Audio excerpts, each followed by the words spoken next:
Што стала вядома пра Сяргея Ціханаўскага, як развіваецца культ асобы Лукашэнкі, а таксама таямнічы самалёт у мінскім аэрапорце, трагедыя ў Рэчыцы і фільм жахаў на вуліцах сталіцы. Вітаем, сябры! Гэта наша Ніва, і зараз мы ўсё вам раскажам. У Лукашэнкі яшчэ адзін загадкавы госць. Канал Антона Матолькі заўважыў, што 29 мая ў Беларусь прыляцеў незвычайны самалёт. Гэты борт з'яўляецца асабістым джэтам кіраўніка Чачні Рамзана Кадырова. У прыватнасці на ім Кадыров наведваў Узбекістан яшчэ некалькі дзён таму. Вядома, што самалёт вылеціў з Грознага ўвечары 29 мая і праз 3 гадзіны здзейсніў пасадку ў аэрапорце Мінск. Прыпаркаваўся ён на тэрыторыі цэнтра дзелавой авіяцыі, які займаецца абслугоўваннем віп-гасцей. Афіцыйна візіт не анансаваўся ні адным з бакоў. Вядома таксама, што кіраўнік Чачні пакуль не сустракаўся ані з якімі афіцыйнымі асобамі, ані з Лукашэнкам. Той увогуле працягвае адпачываць у сямейнай вёсцы ў Александрыі. Сапраўдныя прычыны візіту ўсё яшчэ не зразумелыя, як і тое, хто быў на борце самалёта. Сам Кадыров ці нехта з яго сям'і альбо падначаленых. Але ж Антон Матолька нагадвае, што ў Беларусі адзін з самых кароткіх у свеце ліст чакання на трансплантацыю ныркі, а ў Кадырова апошнім часам відавочная праблемы са здароўем, і па адной з версій ён мае цяжкую хваробу нырык. Так што, магчыма, гэта візіт не палітычнага, а медыцынскага характару. Магчыма, Кадыров прыляцеў на кансультацыю, ці то адправіў у Беларусь сваіх дактароў. Але ж падкрэслім, гэта таксама толькі версія. Афіцыйнай інфармацыі пакуль няма. На мінулым тыдні ува многіх установах адукацыі Беларусі прайшоў апошні званок. Але ў сталічным ліцэі БДУ звычайнае мерапрыемства раптам адзначылася вельмі наглядным прыкладам, як нарастае культ асобы Лукашэнкі. Падчас апошняга званка ў двары ліцэя і на яго фасадзе былі адкрытыя адразу дзве памятныя шыльды ў гонар Лукашэнкі. Адна расказвае, як ён садзіў бярозы, а другая, як адкрываў новы будынак ліцэя ў 2001 годзе. Прычым адкрывалі іх з помпай і удзелам топ-чыноўнікаў.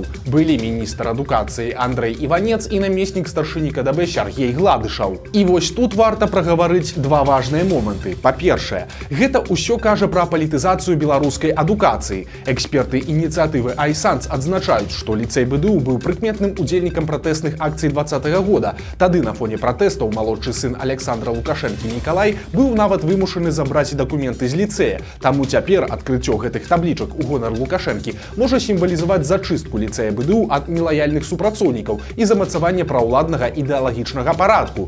Прасцей кажучы, Лукашэнка і яго сілавікі перамаглі, і вось так гэта адзначылі, уваткнуўшы тыя шыльды як альпіністы, што падымаюць сцяг на гары. І другі момант. Лукашэнка заўсёды любіў дыфірамбы самому сабе, і гэта заўсёды падавалася як ініцыятыва знізу. Тыпу, людзі хочуць пахваліць, то хай сабе хваляць, але ж раней гэта было ўсё ж больш стрымана і не ў такіх маштабах. Усё змянілася пасля 2020 года. Прапаганда актыўна пачала пераконваць, што незалежная Беларусь гэта і ёсць Лукашэнка. Яму прыдумваюць ліслівыя мянушкі тыпу першы, а ў дзяржаўных медыя выходзяць перадачы пра яго геніяльныя рашэнні, як ён выратаваў нейкі завод альбо падняў медыцыну. А вось за любыя рэзкія словы ў яго бок караюць супержорстка. Раней за паклёп на Лукашэнку ці яго абразу судзілі зусім не так. Некаторыя, можа, нават не ведаюць, але праз такія суды раней ужо праходзілі вядомыя цяперашнія палітвязні. У пачатку 2010-х за абразу Лукашэнкі і паклёп на яго судзілі журналіста Андрэя Пачобута. Тады журналіста прызналі вінаватым у паклёпе і далі 3 гады за тэрміноўкай, то бок у калонію не адправілі. А па артыкуле за абразу суд і ўвогуле Пачобута апраўдаў. У 17-м годзе справу за абразу Лукашэнкі завялі на Паліну Шарэнду Панасюк і яе мужа, але пасля проста закрылі. Яна не дайшла нават да суда. Цяпер жа часы зусім іншыя, і такія абвінавачванні гэта амаль заўсёды калонія. Прычым тое, што гэты культ асобы Лукашэнкі толькі нарастае, кажа пра адно. Калі ён сапраўды трымае на ручным кіраванні амаль усё і гэта не забараняе, то значыць падтрымлівае. З'явіліся кепскія навіны пра Сяргея Ціханаўскага. Яго затрымалі 4 гады таму, 29 мая 2020 года. Пасля асудзілі агулам на 19,5 гадоў калоніі, і цяпер за кратамі яго працягваюць катаваць. Пра жыццё Ціханаўскага за кратамі Белсату расказаў былы вязень, які сядзеў у жодзінскай турме, дзе цяпер утрымліваюць і Сяргея. Па словах суразмоўцы, Ціханаўскі вельмі схуднеў. Магчыма, прычына тут і ў кепскім турэмным харчаванні, і ў стрэсе, бо Ціханаўскага трымаюць у адзін адзіночцы, а таксама пастаянна кідаюць у карцар. Перадач ён не атрымлівае, і камунікацыя таксама абмежаваная. Ціханаўскаму нават не даюць ручку і паперу. Сам ён пісаць лісты не можа, а лісты ад сваякоў яму проста не перадаюць. Прычым часам здзекі даходзяць да абсурду. Напрыклад, па законе ён мае права атрымаць бандэроль раз на год. У жодзінскай турме такую бандэроль прымаюць, але вязню не аддаюць, а адпраўляюць на склад. Каб яе забраць, Ціханаўскі павінен напісаць заяву на імя адміністрацыі, але ж зрабіць гэтага ён не можа, бо, як ужо гаварылася, яму тупа не даюць паперу і ручку. Праўда, былы вязень таксама адзначае, што, нягледзячы на ўсе складанасці, Ціханаўскі трымаецца, застаецца ў адэкватным стане і нават спрабуе адстойваць свае правы перад адміністрацыяй. Уплывае сітуацыя і на іншых вязняў. Напрыклад, адзін са зняволеных у лісце сваякам згадаў Ціханаўскага,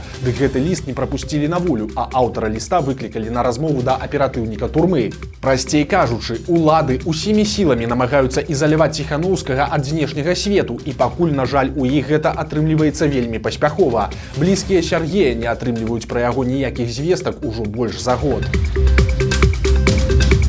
Тым часам Лукашенко з'язджае з Беларусі, але не спяшайцеся радавацца, гэта чарговы яго візіт да сяброў. Вось толькі сябры на гэты раз вельмі нечаканыя. У пачатку чэрвеня Лукашенко выпраўляецца ў Манголію. Ляціць ён туды аж на 4 дні, і галоўная задача пашырэнне супрацоўніцтва ў эканамічнай сферы. Прасцей кажучы, Лукашенку трэба нешта прадаць, бо санкцыі ўсё ж сваю справу робяць, і ён вымушаны шукаць новыя рынкі. Праўда, іншыя сябры замест прадастаўлення новых рынкаў цяпер просяць у Лукашэнкі дапамогі. Стала вядома, што Беларусь накіруе гуманітарную дапамогу ў Зімбабве, дзе здарылася страшная засуха. Афрыканскім сябрам дадуць харчаванне, лекі, дзіцячае адзенне і абутак, агулам на 1 мільён 200 тысяч беларускіх рублёў. Адпаведны дакумент ужо падпісаны прэм'ерам Романам Галоўчанкам.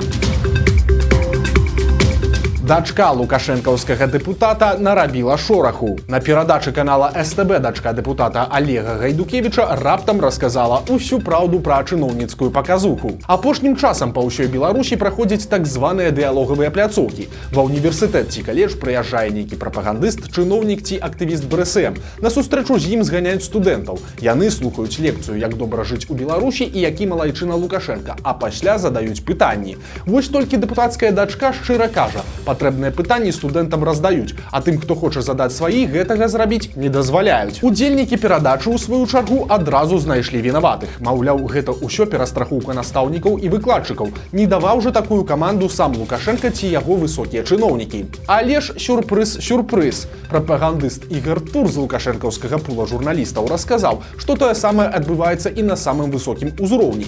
Ён з гонарам прызнаўся, што ўсе пытанні Лукашэнку папярэдне адпраўляюцца яму ж на ўзгадненне. Прычым узгадняюцца не толькі пытанні, але і іх фармулёўкі. Робіцца гэта ўсё праз прэс-сакратарку Лукашэнкі Наталью Эйсмонт. Так што ўсе выступы Лукашэнкі перад прэсай таксама спектакль, дзе загадзя прапісаныя рэплікі акцёраў. Прычым сам Ігор Тур не бачыць праблемы з такой паказухай, а наадварот, ён называе гэта высокай палітыкай.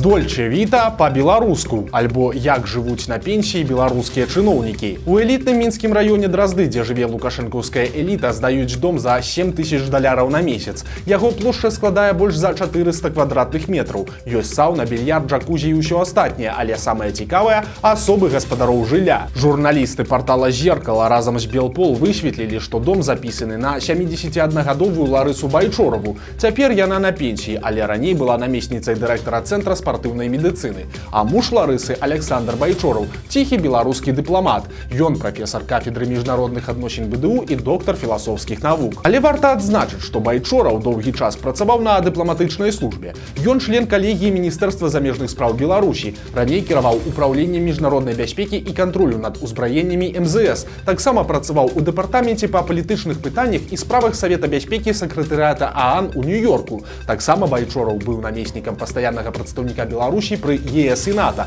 а таксама дарадцам пасланніка беларускага пасольства ў Кітаі. Цяпер жа, як бачым, вось такая забяспечаная старасць і неблагі дадатак да пенсіі памерам у 7 тысяч баксаў.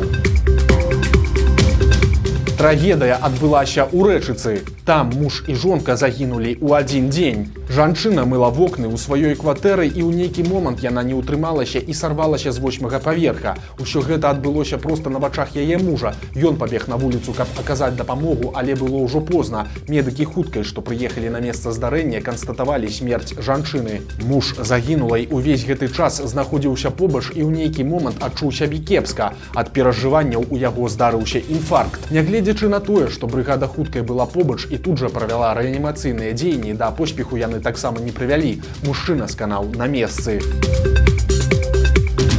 Фільм жахаў у беларускай сталіцы. На мінчанку напала варона і параніла яе да крыві. І гэта ўжо не першы выпадак. Днямі з'яўляліся іншыя паведамленні пра атакі варон на выпадковых мінакоў. Спецыялісты кажуць, што ў такой птушынай агрэсіі ёсць вельмі простае тлумачэнне, бо ў гэты час, канец мая, пачатак чэрвеня, птушаняты варон вучацца лётаць і выскокваюць з гнёздаў. Часам малыя пасля боўтаюцца ў траве, бо не могуць узляцець, а дарослыя птушкі намагаюцца бараніць іх ад патэнцыйнай небяспекі. Таму і нападаюць на людзей, якія аказваюцца надта блізка да птушанятаў. Пабачыўшы недзе варон, якія лётаюць вакол аднаго месца, лепш трошкі адыдзіце, а калі заўважыце варанятаў, то не падыходзьце да іх ні ў якім разе і не бярыце іх у рукі, бо дакладна атрымаеце удар дзюбай.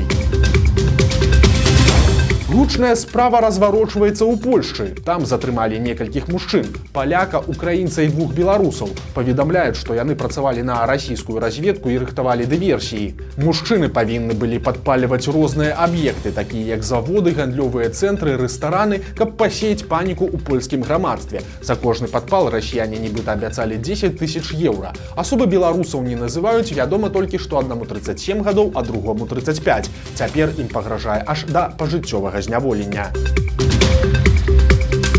Міліцыя уламілася на дзень нараджэння, і гісторыя скончылася вельмі сумна. Сілавікі з аўтаматамі уляцелі ў прыватны дом, дзе купка падлеткаў сабралася на свята свайго сябра. 14 падлеткаў былі непаўналетнімі, а самай малодшай удзельніцы дня нараджэння было ўсяго 12 гадоў. У кампаніі быў толькі адзін паўналетні. Ён і арандаваў дом і купляў алкаголь. Але цяпер праблемы будуць ва ўсіх. Міліцыя паведамляе, што ўсе падлеткі ад 12 да 17 гадоў былі на падпітку. Іх таксама прымусілі прызнацца ў гэтым на відэа. Інспекцыя па справах непаўналетніх ужо праводзіць праверку. Таксама сілавікі правяраюць уласніка дома. У відэа ён сцвярджае, што здаў дом 18-гадоваму хлопцу. Праўда, наўрад ці гэта выратуе яго ад праблем.